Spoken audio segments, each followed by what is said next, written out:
வணக்கம் ரவி. வேலூர் மாவட்டத்தை பொறுத்தவரை கடந்த சில நாட்களாக வெயிலின் தாக்கம் அதிகரித்தே காணப்படுகின்றன. தொடர்ந்து 100 டிகிரி ஃபாரன்ஹீட் வெப்பமானது பதிவாகி வருகின்றன. அதிகப்படியாக பார்த்தோமானால் 108 டிகிரி ஃபாரன்ஹீட் வெப்பமானது வேலூர் மாவட்டத்தில் பதிவாகி இருக்கின்றன. இந்த நிலையில் கடந்த 2 நாட்களாக மாலை வேளைகளில் அதிக காற்றுடைய கனமழையானது பெய்து வருகின்றன. அந்த வகையில் நேற்று மாலையும் வேலூர் மாவட்டத்தில் பல்வேறு பகுதிகளில் அதி கனமழையானது.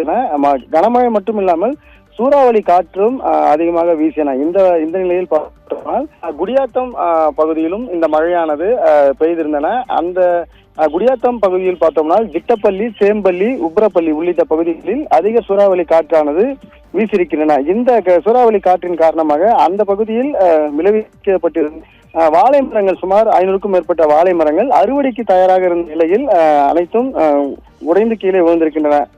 இதனால் பார்த்தோம்னால் பெருத்த நஷ்டம் ஏற்பட்டிருப்பதாக அந்த பகுதியில் இருக்கக்கூடிய விவசாயிகள் தெரிவித்திருக்கின்றனர். வாழை மரங்கள் மட்டும் இல்லாமல் விவசாய பயிர்களும் சேதமடைந்திருக்கின்றன. மேலும் மின்சார கம்பங்களும் சாய்ந்திருக்கின்றன. இது தொடர்பாக விவசாயிகள் தெரிவிக்கையில், நாங்கள் தொடர்ந்து இது போன்று வருடாந்தோறும் இந்த மழைக்காலங்களில் அதிக காற்று, அதாவது சூறாவளி காற்று வீசப்பட்டு இது போன்று வாழை மரங்கள் சேதமடைவது வழக்கமாகத்தான் இருக்கின்றன. இதனால் வரையிலும் இது தொடர்பாக நாங்கள் தொடர்ந்து மாவட்ட நிர்வாகத்திடமும் தமிழக அரசிடம் பல்வேறு கோரிக்கைகளை வைத்திருக்கின்றோம். ஆனால் எங்களுக்கு எந்த ஒரு உதவியும் தமிழக அரசு இதுவரை செய்து தரவில்லை.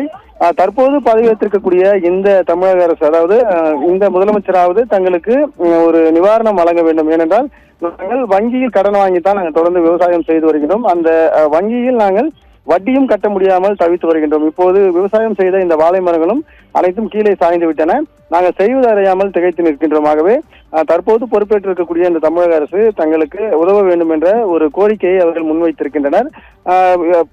அதாவது குடியாத்தம் மட்டும் இல்லாமல் பல்வேறு பகுதிகளிலும் இந்த மின்கம்பங்கள் ஆங்காங்கே சாய்ந்திருக்கின்றன. ரவி,